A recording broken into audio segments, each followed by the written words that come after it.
Առողջ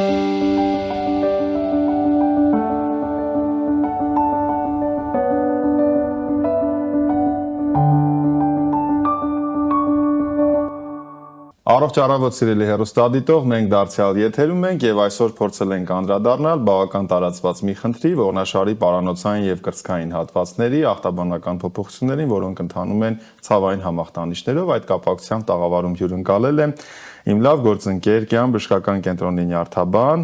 բժիշկ Քրիստինա Հարությունյանին։ Առողջ առավոտ, բժիշկ Հարությունյան։ Առողջ առավոտ, դոկտոր Ավետիսյան, շատ լավ, շնորհակալ եմ։ Հուսով եմ դուք նույնպես։ Ես նույնպես եւ շատ ուրախ եմ, որ մենք հանդիպեցինք նաեւ այս ձևաչափով։ Սերերստադիտող մենք համակուրսեցիներ ենք նաեւ, դրանից հետո նաեւ միասին կլինիկական օրդինատուրա ենք անցել, մեծ ճանապարհ ենք անցել, միաժամանակ երկար ժամանակ է ինչ չենք հանդիպել, չէ՞։ Բավականին երկար։ Կյանքը մեզ յուրաքանչյուրի սիրողությամբ տարավ, բայց նորից բերեց առողջ առավոտի տաղավարը, այնպես որ եկեք այսօր երկու նյարդաբանով փորձենք մարսել այս խնդիրը նյարդաբանի դիտանկյունից։ Մենք հաճախ մեջքի ցավից խոսելիս ավելի շատ կենտրոնանում ենք գոտկասելբանային հատվածի վրա եւ պացիենտներն էլ երբ որ մեջքի ցավ են ասում, ավելի շատ գոտկային ցավ նկատի ունեն, բայց եկեք ոչ պակաս կարևոր պարանոցի եւ կրծքային հատվածները այսօր մենք փորձենք մարսել միասին։ Առաջին հարցից տան որքանով են տարածված այդ խնդիրները եւ որքանով են դրանք համարվում զուտ նյարդաբանական խնդիրներ։ Նախ ասեմ, որ տարածվածությամբ երևի թե պարանոցակրծքային հատվածի ցավերը ոչինչով չեն սիճում գոտկային հատվածի ցավերին, այսինքն երևի թե չկա աշխարհում ինչ որ մի մարդ, որը երբևիցե իր կյանքում չի ունեցել ցավ, կլինի դա պարանոցային, կրծքային կամ գոտկային հատվածում, այսինքն տարածվածությունը բավականին մեծ է, մոտավորապես եթե տոկոսային փորձենք համաձայնեցնել, կկազմի թե 10-20%-ի կտրվածքով։ Ըստ պատճառների առաջացման իհարկե չեն կարող ասել, որ կարող է լինել պայմանավորված միայն նյարդաբանական խնդիրներով, որովհետև իրականում պատճառները զանազան են եւ եթե փորձենք այսպես դիֆերենցիալ, կարող ենք առանձնացնել երկու մեծ խումբ, այսինքն նյարդաբանական խնդիրներով պայմանավորված եւ ոչ նյարդաբանական խնդիրներով պայմանավորված, որոնք յուրաքանչյուրի մեջ կան բավականին կյանքին սպառնացող լուրջ իրավիճակներ, որոնք անհրաժեշտություն են պահանջում շտապ ողտորոշել եւ բուժում իրականացնել եւ համապատասխանաբար, այսպես ասած, մեղմ իրավիճակներ, որոնք թույլ կտան կարճ ժամանակահատվածում հանգիստ ախտորոշել, ունենալ եզրակացություն եւ համապատասխան բուժում նշանակել յուրաքանչյուր բուժարոյի համար։ Դե օգտվելով ձեր մտքի թռիչքից, մտքի կառուցվածքից, ես փորձեմ առաջարկել, որ հաջորդիվ ամբողջ քննարկումը կառուցենք հենց այս երկու խմբերի դրամաբանությամբ, այսինքն թվարկենք իրավիճակներ, երբ որ սա համարվում է առաջնային խնդիր եւ երկրորդային խնդիր, ըստ այդմ ինչպես կարող է առաջանալ, ինչ մեխանիզմով, ինչպես ենք ախտորոշում, ինչպես ենք բուժում, ինչպես ենք կանխարգելում, ինչպես ենք վերականգնվում, այս ամբողջ սխեման որպես օրակարգային քննարկման օրակարգ մենք ֆիքսենք եւ գնանք առաջ։ Շատ լավ։ Երևի թե սկսենք ոչ նյարդաբանական խնդիրներից այդ պարագայում, այսինքն ցավ, պարանոցի եւ կրծքային հատվածում մենք կարող ենք ունենալ բացի նյարդաբանական խնդիրներից, օրինակ ոսկրա կամ աղքային ոսկրա մկանային համակարգի ախտանիշների դեպքում, հոդային պաթոլոգիաների դեպքում, ռևմատիկ հիվանդությունների դեպքում, աուտոիմուն հիվանդությունների դեպքում, եթե ունենք օրինակ ցավ պարանոցային հատվածում, դա կարող է պայմանավորված լինել վահանաձև գեղձի հետ կապված խնդիրներով, կոկորդային պաթոլոգիաներով, առհասարակ նորագոյացություններում պարանոցի հյուսվածքում տեղակայված։ Եթե խոսում ենք կրծքային հատվածի ցավերի հետ, ապա պատճառ կարող են հանդիսանալ սիրտ-անոթային բազմաթիվ հիվանդությունները, ստենոկարդիաները, սրտամկանի ինֆարկտը, որովայնային աորտայի շերտազատում, այսինքն դիսեկցիոն տիպի անոթային փոփոխությունները, թոքային պաթոլոգիաները, ինչու ոչ, թեպետ թոքերը այսպես ասած լուռ են իրենց ընթացքով եւ բնույթով, սակայն կարող են լինել որոշակի պաթոլոգիաներ, որոնք արտահայտվեն ցավով կրկին կրծքային հատվածում տեղակայված։ Նույն հերպես զոստերը, այսինքն ինքը իրենից ներկայացնում է իրականում մաշկային պաթոլոգիա, սակայն առաջին կլինիկական ինֆեկցիոն մաշկային, այո, սակայն իրականում կլինիկապես առաջին նշանը կարող է լինել ցավ տեղակայված միջկողային հատվածում օրինակ։ Եվ առաջին հերթին նման բուժառուները հանդիպում են նյարդաբաններին, քան մաշկաբան կամ ինֆեկցիոն բժիշկներին, սովորաբար։ այսպես ասած, նախնական միջկողային նևրալգիա ախտորոշումով։ Այսինքն երկրորդային պաթոլոգիաները ոչ նյարդաբանական, զանազան են։ Այդ թվում կրծքագեղձը կարող ենք այստեղ Գեղձը կարող ենք առանձնացնել, ստամոքսաղեքային տրակտի հիվանդությունները, գեղձ, էպիգաստրալ շրջան, բոլորը միասին կարող են պրոֆեսիոնալ, այո, միանշանակ կարող են լայն է բավականին, սակայն երևի թե այսպես կյանքին սպառնացող առաջնահերթը սրտային պաթոլոգիաները պետք է առանձնացնենք, քանի որ շատ տիպիկ ցավ են տալիս, այսինքն սեղմոցի զգացում կրծքավանդակի շրջանում, ընդհուպ թմրածություն, ձախ վերին վերջույթում, դեպի ստորին ծնոտ, դեպի պարանոցի առաջային մակերես ճառագայթող եւ առաջին վախից ելնելով բուժառուները սովորաբար նյարդաբանին են հանդիպում կրկին անգամ, քան սրտաբանի մոտ, որովհետեւ ձեռքն է թմրած եւ կասկած, որ դա կարող է սրտից լինի, շատ քիչ է լինում։ Ցավոք իսկ ուշացնելու հոգեցին գործոնները թվարկել այո էմոցիոնալ գանգատներով պայմանավորված այդ բարակայում իհարկե դա բացառման կարգով են կարողանում առաջնահերթ պետք է լուրջ ավելի հոգեցին խնդիրներ բացառման կարգով այսինքն պետք է բացառենք ի սկզբանե ավելի լուրջ օրգանական խնդիրները կլինի դա սրտային թե նյարդաբանական բացառելով բոլոր հնարավոր լուրջ պաթոլոգիաները ունենալով անամնեզում էմոցիոնալ ստրեսային լարվածության առկայություն ծանրաբեռնված հուզմունքային ֆոն ժառանգականություն ինչու ոչ ժառանգականություն նոր կարող ենք ենթադրել որ հիվանդի մոտ կարող է պայմանավորված լինել նյարդային լարվածությամբ էմոցիոնալ հոգեվիճակի խանգարումով պայմանավորված դա երևի թե ոչ նյարդաբանական պաթոլոգիաների մասին մեկ վարքյան այստեղ դադար տանք հեռուստադիտող կարծում եմ նրանք ովքեր ի սկզբանե հետևում էին մեզ արդեն ամբողջությամբ ընդգրկվեցին թեմայի մեջ մենք խոսում ենք ողնաշարի պարանոցային եւ կրծքային հատվածի ցավերից բայց չենք կանգ առնում միայն ողնաշարի այսինքն հետին մակերևույթից չենք դիտարկում այլ ամբողջ զոնան ենք շրջանն ենք դիտարկում անատոմիական եւ բժիշկ Հարությունյանի հետ պայմանավորվեցինք որ պատճառներից խոսելիս տարանջատենք ոչ նյարդաբանական եւ նյարդաբանական պատճառներ որովհետեւ դուք էլ ներգրավեք այսինքն նրանք ովքեր հենց նոր միացան արդեն նորից գաղափար կազմեցին իսկ նրանք ովքեր ճանապարհի սկզբից մեզ հետ են արդեն հասկացան որ հիմա ասում ենք երկրորդ խմբին նյարդաբանական պատճառներին նյարդաբանական պատճառները նույնպես զանազան են կան խնդիրներ որոնք իրենցից ներկայացնում են էլի կյանքին սպառնացող լուրջ իրավիճակներ եւ կան համեմատաբար թեթև պաթոլոգիաներ այսպես ասած առաջինը երևի խոսենք ըստ հերթականության ամենահաճախ հանդիպող պատճառներից մեկին դա մկանային լարվածությունն է այսինքն ինչպես գոտկային հատվածում մենք կարող ենք ունենալ սովորական մկանային լարվածություն նույն կերպ էլ կարող է լինի լարվածությունը պարանոցային կամ կրծքային հատվածում տեղակայված որը սովորաբար լինում է ելնելով մեր ապրելակերպից, ծանրաբեռնված աշխատանքից, ոչ ճիշտ կեցվածքին հետևելուց կամ քնելուց ոնց պատահի, այսպես ասած, կամ ծանր իրեր կրելուց, ծանրաբեռնվածության հետևանքով ինչու՞ չէ նաև ոչ ճիշտ ապրելակերպ առողջ սննդակարգ կիրառելուց, երբ որ ունենք քաշի ավելցուկ, որը հավելյալ ծանրաբեռնվածություն է մեր ողնաշարի համար։ Այսինքն մկանային լարվածությունն է, իրենից ներկայացնում, որը կարող է տեղակայվել պարանոցում, կարող է տարածվել դեպի գլուխ, առաջացնելով, այսպես ասած, ցերվիկոգեն գլխացավեր, կարող է միայն մեջքի կրծքային հատվածում տեղակայված լինել, գոտկային, այսինքն ամբողջ հատվածում կարող է տեղակայված լինել, համեմատաբար բարվորակ պաթոլոգիա իրենից ներկայացնում, քանի որ ճիշտ ռեժիմ կազմակերպելով, ֆիզիկական ակտիվության, այսինքն ֆիզկուլտուրա նկատի ունեմ, ոչ թե ֆիզիկական ծանրաբեռնվածություն առաջացնելով, կարելի է այդ խնդիրը հաղթահարել, նույնիսկ առանց տեղորակ կիրառելու, կամ կարելի է կիրառել, այսպես ասած, ոչ ավանդական բժշկական մեթոդներ, ինչպես օրինակ ասեղնաբուժությունը, բուժական մերսման, կոչվում է այլընտրանքային բժշկություն, եւ կա ժողովրդական բժշկություն, որտեղ ես կուզեի, որ մենք մի քիչ կանգ առնենք, հետո վերապահումով մոտենանք, որովհետեւ ժողովրդական բժշկությունն իհարկե իրավունք ունի ապրելու, գոյություն ունի, բայց այստեղ ոչ մի իրավակարգավորում ըստ էության չկա, եւ այստեղ է որ մեր շատ պացիենտներ ցավոք սրտի հանդիպում են մարդկանց, ովքեր գուցե կարողանում են ինչ-որ բան անել, բայց իրենք դրա իրավական իրավունքը չունեն, եւ դա անում են ամենից կարևորը ոչ բժշկական հաստատություններում, բայց դրա համար ուզում են ավելի շատ գումար, քան բժշկական կենտրոններում։ Ցավոք սրտի, ես կուզեի շատ կոշտ այստեղ արձագանքենք, կարծում եմ ոչ ոք չի նեղանա, մենք խոսում ենք օրենքի տարից, հետո երբ խոսում ենք առողջ պետությունից, խոսում ենք այսպես կարգ ու կանոնից, հիշենք, որ ոչ լիցենզավորված եւ իրավախախտումներով ոչ թե իրավախախտումներով, այլ ընդհանրապես օրենքը շրջանցելով գործունեությունը այդքան էլ մեր կողմից չի ընդունվելու, երբ անհանդուրժող ենք այդ հարցը։ Այո, եւ ցավոք բավականին տարածված է, իսկապես ես այդ համաձայն եմ։ Ուղղակի սա շատ կարևոր էր հիմա նշել։ Այո,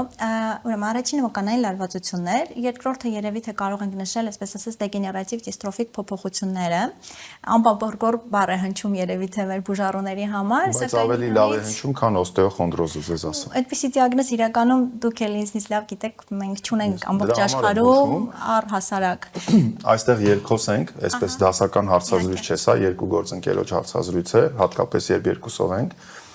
Տեսեք, պացիենտի համար, որը տերմինը չգիտի, նշանակություն չունի դու իրեն ճիշտը կսովորեցնես, թե արդեն հնացած եւ ոչ արդի գոյություն չունեցող տերմին է։ Օստեոխոնդրոզ հասկացողություն գոյություն է ունեցել Խորհրդային Միության եւ ռուսական գրականության մեջ, ամբողջ աշխարհում ժամանակակից գրականության մեջ նման տերմինոլոգիա չկա։ Բայց ցավոք սրտի, երբ որ բուժառուին նկարագրում է ձեր մոտ դեգեներատիվ դիստրոֆիկ փոփոխությունները, մինչև չէ շեշտում, որ ձեր իմացած օստեոխոնդրոզը ուղղակի ավելի գրագետ եւ ճիշտ է անվանել դեգեներատիվ դիստրոֆիկ փոփոխություններ, որոշակի հակասություն է առաջանում, քանի որ շատ հաճախ նշում են, այ մեզ ասել են մեզ մոտ օստեոխոնդրոզ է։ Ես նորից չեմ դիմանում, պետք է միջամտեմ, ոչ միայն ասել են, այլև շատ գործընկերներ, ռադիոլոգներ եզրակացություններում են այդ արտահայտությունները ներառում, մենք հաստատ կոչ ենք անում եւ խնդրում ենք, որ այդ թվում առողջապահության նախարարությունը եւ նորմատիվ եւ ընդհանրապես խոսույթ կարգավորող գերատեսչական մարմինները մի փոքր այստեղ ոչ միայն այս ախտորոշման մեջ մի քիչ ավելի հսկողությունը ուժեղացնեն։ Այո։ Ինչ է իրենից ներկայացնում առհասարակ դեգեներատիվ դիստրոֆիկ փոփոխությունը, տարիքի հետ մեկտեղ մեզ մոտ լինում է նյութափոխանակության բնականաբար դանդաղում։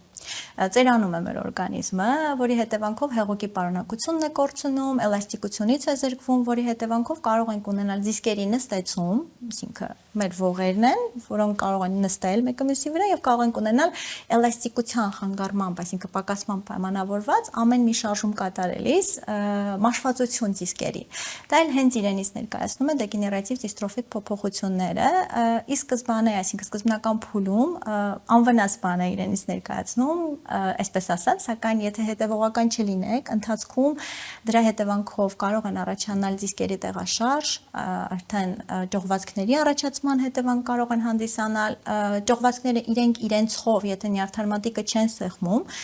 մեզ մոտ կառաջացնեն լոկալ ցավային համախտանիշ, այսինքն պարանոցում են պարանոցային հատվածում, կրծքային հատվածում են կրծքային, սակայն եթե տեղաշարժը ավելի տեսանելի է, կարող են ախտահարել նյարդարմատիկը եւ կոմպրեսիոն սեղմել նյարդարմատիկը, որի ժամանակ ունենանք արդեն նյարդարմատիկի սեղմվածության բնորոշ սիմպտոմատիկա, ռադիկուլոպաթիա։ Այսինքն կունենանք խառը բնույթի ցավային համախտանիշ, որ ունի նեյրոպաթիկ բաղադրիչ։ Այո, օրինակ, եթե պարանոցի վերին հատվածում լինի, կունենանք գլխացավեր դեպի ոնց որ գլուխ տարածվող, շարժումների սահմանափակում վերին հատվածում, կունենանք նույնիսկ կարող ենք ունենալ զկրտոց, որովհետև դիաֆրագման նյարդավորող նյարդաթելիկներն են դուրս գալիս վերին հատվածից։ Կարող ենք ունենալ միանշանակ, եթե պարանոցի օրինակ ստորին հատվածի ախտահարումներ են, կունենանք թմրածություն, շարժումների սահմանափակում վերին վերջույթներում, պարանոցի ու սահոդերի շրջանում ցավ, շարժումների սահմանափակում։ Ծակծկոցներ, տարածգայություններ, միանշանակ տարատեսակ զգայական փոփոխություններ, ինչպես նաև ֆունկցիայի խանգարում, այսինքն կանատերը կարող է ծալել ընդհուպ, չկարողանան, կարող են գիշերը արթնանալ, այո, ցավով պայմանավորված, թմրածության մզմզոցի զգացողություն, տարատեսակ։ Եթե ճողվածքը նյարդարմատիկը չի սեղմում, այլ սեղմում է մեզ մոտ ողն ուղեղը, կունենանք բավականին լուրջ իրավիճակ, որը կոչվում է միելոպաթիա։ Տվյալ դեպքում արդեն մենք ուղղակի զգացողական խանգարումներով չենք սահմանափակվի, կախված տեղակայումից, այսինքն պարանոցը կրծքային հատվածում է, մենք ունենանք շարժական տեսանելի խանգարումներ, այսինքն կարող են ստորին վերջույթներում շարժումների սահմանափակում, միզարձակման, կղազատման ֆունկցիայի խանգարում, թմրածություն, որը կտարածվի եւ վերին վերջույթներով եւ համապատասխան մակարդակով ողնաշարում, ուղեղում, ինքը իրենց ներկայացում բավականին արդեն լուրջ խնդիր է, այսպես ասած։ Այսինքն տարբերություն չկա, օրինակ ավտովթարի հետևանքով ողնուղեղի վնասում է, այսինքն միանվագ տրավմայի տարբերություններ շատ կան, ուղղակի ուզում եմ հեռուստադիտողներ ֆիքսի, որ այս ժամանակ է, որ մենք պետք է իսկապես լուրջ մտահոգվենք եւ հաջորդիվ բուժման մասին խոսելիս հիշատակենք, որ անգամ վիրահատությունը եւ ինտերվենցիոն միջամտություններն այդքան վտանգավոր չեն, ինչքան որ թողենք բանը բանից անցնի եւ որ ոտքերս կթուլանա եւ այլն, դա ոչ թե միջամտության արդյունքում, այլ process-ի արդյունքում կթուլանա։ Այո, ցավոք, եթե ուշացնում են, այսինքն կոմպրեսիան այնքան երկար է պահպանվում, որ առաջանում է նյարդի դեֆիցիտ, այսինքն նյարդը ֆունկցիան կորցնում է, այսպես ասած, մեր հեռուկանում է, ապա վերականգնելու հավանականությունը շատ ավելի քիչ է, քան եթե ժամանակին համարձակ կերպով լսեին բժիշկներին եւ համապատասխան միջամտությունը կատարեին, որովհետեւ իրականում չգիտենք ինչքան ժամանակի ընթացքում այդ կոմպրեսիան կդառնա անդառնալի, բայց այն որ process-ը զարգանում է եւ տեղում չի կանգնում, դա միանշանակ է, այսինքն sense tenants ունենալու են կոմպրեսիայի հետևանքով դեֆիցիտի առաջացում, որը լինելու է ինչ որ մի պահի անդառնալի։ Պատճառածագումները հասկացանք, ախտաբանական մեխանիզմները հասկացանք, կլինիկական ընթացքը հասկացանք, եկեք կանգ առնենք ախտորոշման եւ բուժման վրա, որ հասցնենք։ Ահա, ախտորոշման տեսակետից կան այսպես ասած կարմիր դրոշակներ հասկացողությունը, որը կիրառելի է նաեւ ողնաշարի պարանոցակրծքային ցավերի պարագայում, այսինքն դրանք այն խնդիրներն են, այն կանգատներն են ու սիմպտոմատիկան է, որ մենք տեսնում ենք բուժարոյի մոտ, որն պահանջում է անհապաղ միջամտություն։ Նշեմ դրանցից մի քանիսը եթե թույլ կտաք, առաջինը, օրինակ, եթե ունենք տենդ, այսինքն ջերմության բարձրացում, պլյուս ունենք ցավ։ Հարավելապես, եթե ցավը տեղակայված օրինակ պարանոցային հատվածում ուղեկցվում է մկանային կարկամությամբ, դա կարող է խոսել նեյրոինֆեկցիաների, օրինակ մենինգիտի զարգացման մասին։ Կարող է լինել հետևանք ուղղակի մենինգիզմի, եթե չի ուղեկցվում ջերմության բարձրացմամբ, սակայն ինքը լուրջ իրավիճակ է, որ անհրաժեշտ է հետազոտել։ Առհասարակ ջերմության բարձրացումը կարող է լինի պատճառ ողնուղեղի հյուսվածքի բորբոքման, ինչպես օրինակ միելիտն է։ Ողնուղեղային ինսուլտների զարգացման պատճառ իրանից կարող է հանդիսանալ, որը էլի կյանքին սպառնացող լուրջ իրավիճակ է։ Պարանոցային հատվածում տեղակայված եթե ունենք ցավ երիտասարդ տարիքում, այսինքն մինչև 20 տարեկան հասակում, դա օրինակ կարող է պայմանավորված լինել դիսեկցիաներով։ Մենք ունենք անոթներ, ողնուղեղային եւ քնային զարկերակներ, եւ երիտասարդ տարիքում նույնիսկ թեթև հարվածի հետևանքով կամ դիրքի կտրուկ ինչ-որ շարժման հետևանքով, վնասման պայմաններով կարող ենք ունենալ նմանատիպ լուրջ խնդիրներ։ Եթե ունենք ցավ զուգակցված քաշի կտրուկ կորստով, դա նույնպես անհապաղ միջամտություն եւ ախտորոշում պահանջող խնդիր է իրենից ներկայացնում։ Ընդհանրական խոսենք ախտորոշման մեթոդների մասին ըստ խմբերի գործիքային լաբորատոր։ Մի քանի բառով էլ թվարկենք բուժման մեթոդները, որովհետեւ վարսահուն խոսելու ենք եւ չնկատենք ինչպես եթերն ավարտվեց, որ հասցնենք։ Լավ, շատ լավ։ Ախտորոշման համար իհարկե վիզուալիզացիոն մեթոդներ ունենք, այսինքն MRT հետազոտություն, համակարգային տոմոգրաֆիա, ռենտգենաբանական հետազոտություն, եթե կասկածում ենք երկրորդային այլ պաթոլոգիաներ, համապատասխանաբար օրինակ EKG կարող ենք անել, էխոսորտագրության միջամտություն, դուպլեքս հետազոտություն, անոթային լաբորատոր տեստեր, եթե կասկածում ենք ինչ-որ ինֆեկցիոն բնույթի փոփոխություններ, սակայն ողնաշարի պարագայում եւ պարանոցակրծքային եւ վստահ որ կրկային հատվածում նույնպես գործում է կարմիր դրոշակների տեսանկյունը, այսինքն եթե մենք կասկածում ենք ուղղակի դեգեներատիվ դիստրոֆիկ փոփոխություններ,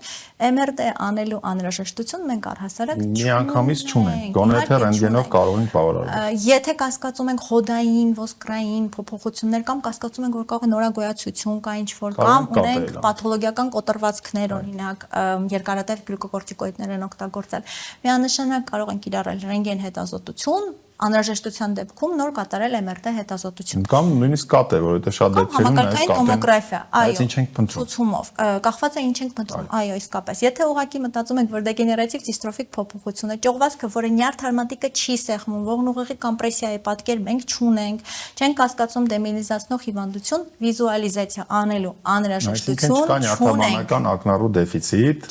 սիմպտոմներ, այստեղ է որ ապահովագրական ընկերությունները շատ կուրախանան, որովհետեւ իսկապես եթե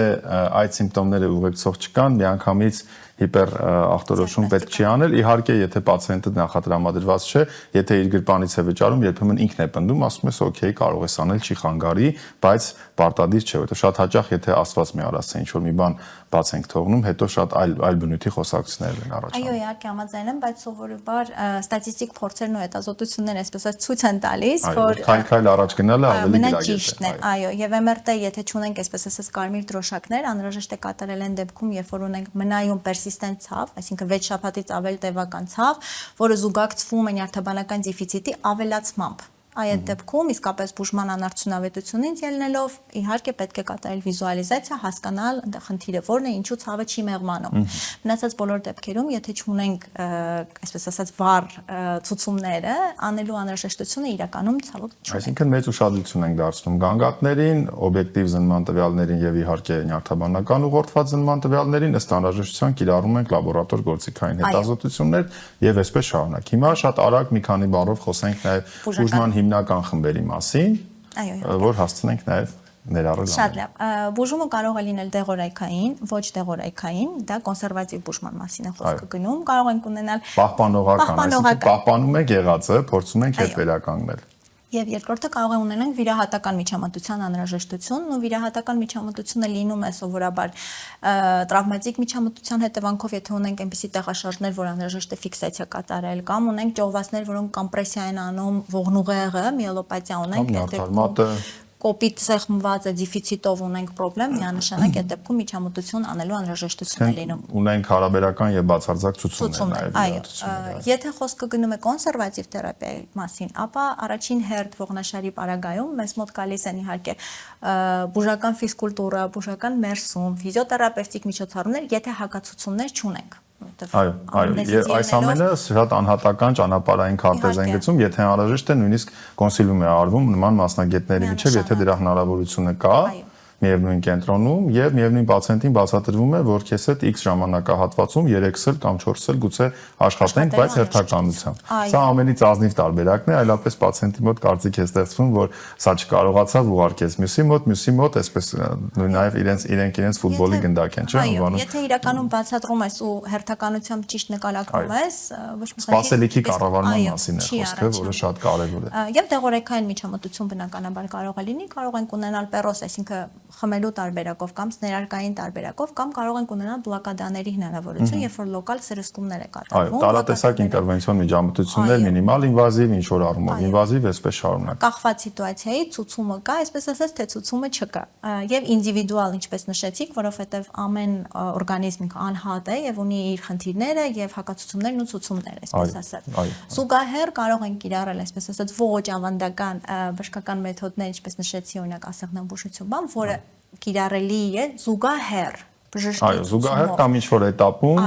եւ երբեք պետք չի ասել, որ մի մեթոդը մյուսին լիարժեք կարող է փոխարինել, դրանք գալիս են իրար լրացնելու շատ հաճախ։ Եվ իհարկե շատ կարևոր է թե ով է անում եւ ինչպես է անում ու ինչ է անում ընդհանրապես, սա շատ կարևոր է։ Երկու բառով վերհիշենք նաեւ, որ դրանից հետո վերականգնողական բուժումը միանվագ չէ, որ պետք է արվի, այսինքն ինչպես որ մենք հոգ ենք տանում, հիգիենա ունենք դեմքի, մազերի, ամեն ինչի, այդպես էլ ողնաշարը, այդ թվում պարոնած եւ կրծքային հատվածները ունեն հիգիենայի ամենօրյա խնամքի Փոշին սրբելու անհրաժեշտություն եւ իհարկե հոգեբանական աջակցությունը պացիենտին։ Միանշանակ եւ նույնիսկ վիրահատությունից հետո եթե ունենք ճողվածք հեռացնում ենք կամ միջամտություն ենք անում, այո, ճողվածքը բուժեցինք, անցավ, բայց եթե շարունակենք ապրելակերպը նույնպես եւ հետեւողական չլինենք մեր ողնաշարի նկատմամբ, մեկ այլ հատվածում կունենանք նմանատիպ խնդիր։ Եթե նույնիսկ ճողվածք էլ չունենանք եւ անգամ ռեցիդիվ էլ չունենանք նույն հատվածում, միևնույնն է մենք խնդիր ենք ունենալու հետագայում ցավային համախտանիշի հետ, շատ հաճախ վիրաբուժական առումով ճանապարհով հարցը լուծվում է, խնդիր չկա, բայց կոնսերվատիվ մասով դեռևս անելիք կա։ Այո, ցավոք, եւ շատ ցանկալի կլինի, որ մեր բնակչությունը իսկապես հետեւողական լինի եւ ֆիզիկական ակտիվությունը առաջին, այսպես ասած, գծի վրա անցկացնի եւ կատարի, իսկապես հետեւողական լինի, որովհետեւ բուժառուները իրենց վերանով են նշում, որ այ երբ որ անում էի ֆիզկուլտուրա, ես լավ էի։ Դադարեցրեցի, որովհետեւ լավ եմ, որոշ ժամանակ հետո սկսվեց ցավը։ Միանշանակ, ինչքան բացատրում ես, հասկանալով նույնիսկ ժամանակ չկա, այսպես չկա, չէ, փորձենք լինել մի փոքր հետևողական, իհարկե, որտեղ առողջությունից կարևոր բան չկա իրականում, պետք է լինենք առողջ, ոտով ձեռքով։ Սա էլ ձեր ուղերձներ, Սելերոստատով Բժիշկ Հարությունյանի ուղերձը շատ ուժեղ եւ ազնիվ է, լինենք առողջ ոտքով եւ ձեռքով, ինչպես մենք սիրում ենք, լսել ենք մեր մեծերից։ Ինչ ենք ուզում ենք լինենք ոտքով, ձեռքով, ոչ ոքի համար բեր չդառնանք եւ այսպես շարունակ։ Ես էլ մի պաշտոնական թիվ հնչեցնեմ, սիրելի հեռուստադիտողներ, որ Առողջապահության համաշխարհային կազմակերպության տվյալների համաձայն մոլորակի ազգաբնակչության, ինչ նշանակում է 8 միլիարդ, համարյա արդեն 300 միլիոն բնակչի մոտ 80%-ի մոտ արկա է այս կամ այն աստիճանի մեջքի ցավ։ Դա կլինի պարանոցակրծքային հատվածում, թե գոտկասրբանային հատվածում, թե բոլորում միաժամանակ, սա էական չէ, սա նշանակում է, որ հիմա էլ մեզ դիտող հեռուստադիտողի 80%-ի մոտ այս կամ այն չափով այս խնդիրը քրոնիկ մեջքի ցավն անհանգստացնում է։ Սիրելի Բժիշկ Հարությունյան, ինձ համար շատ մեծ հաճույք էր ձեզ հետ ունենալ այսպիսի արագ, դինամիկ, երկու նյարդաբանի տեմպին բնորոշ զրույց։ Կարծում եմ, որ մեր հեռուստադիտողը կքաղի անհրաժեշտ ինֆորմացիան, հետևություններ կանի եւ շատ ավելի ազնվորեն ու ավելի անկաշկանդ կդիմի բժշկի, թույլ չտալով, որ խնդիրը բարդանա։ Իսկ մենք սիրելի հեռուստադիտող հանդիպենք վաղն առավոտյան։